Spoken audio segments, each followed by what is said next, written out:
Correction de l'exercice 17.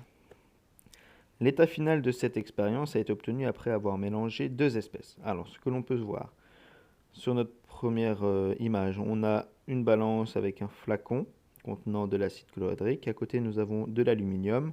Le flacon plus l'acide chlorhydrique plus l'aluminium a une masse de 430,2 grammes. À l'état final, on a mis l'aluminium dans l'acide chlorhydrique. Il s'est produit une réaction chimique puisque l'aluminium a complètement disparu, il a été consommé. Et on peut observer que la masse est de 429,7 grammes. Quelle conclusion au pluriel peut-on tirer de l'expérience? Alors ce qu'on peut dire, on peut dire plusieurs choses. Première chose, on peut dire que la totalité de l'aluminium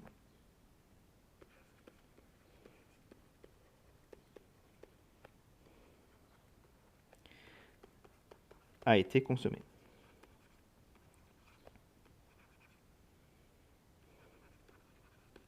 Puisqu'il n'apparaît plus à la fin.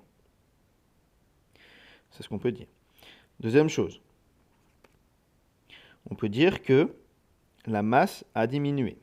On constate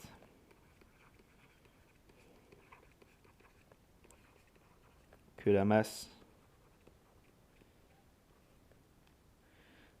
a diminué, sauf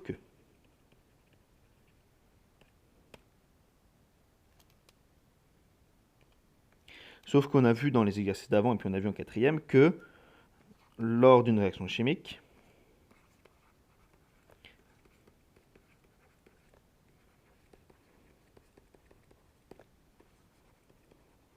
la masse se conserve. C'est-à-dire que normalement, la masse ne varie pas. Donc si ici, il y a eu une perte de masse, c'est que quelque chose, une espèce chimique, s'est échappée. Obligatoirement, puisque dans une réaction chimique, la masse ne varie pas. Là, j'observe une diminution de ma masse, donc c'est que quelque chose a disparu. On en déduit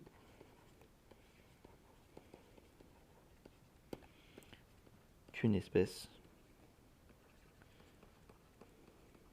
chimique s'est échappée.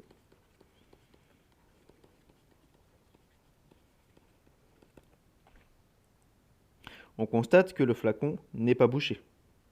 On sait maintenant, ça fait plusieurs fois qu'on fait cette réaction, que lorsque je mélange de l'acide sur un morceau de métal, que ce soit de l'aluminium ici, que ce soit du zinc dans l'exercice d'avant, que ce soit du fer dans les animations, il se produit quelque chose, il se produit un gaz qu'on appelle le dihydrogène. Un gaz, comme son nom l'indique, à l'état gazeux, est volatile, donc il s'échappe. Étant donné que notre flacon n'était pas bouché, on peut en déduire que c'est ce gaz-là qui s'est échappé. Donc, comme le flacon n'est pas bouché,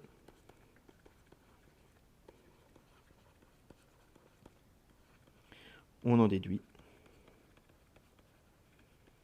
que le dihydrogène formé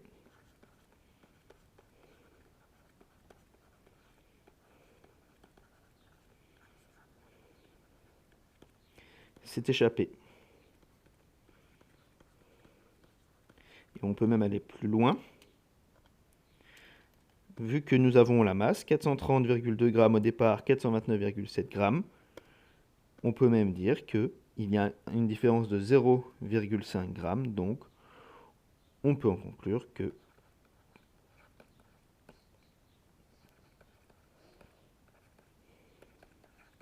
il s'est échappé 0,5 grammes de gaz dihydrogène.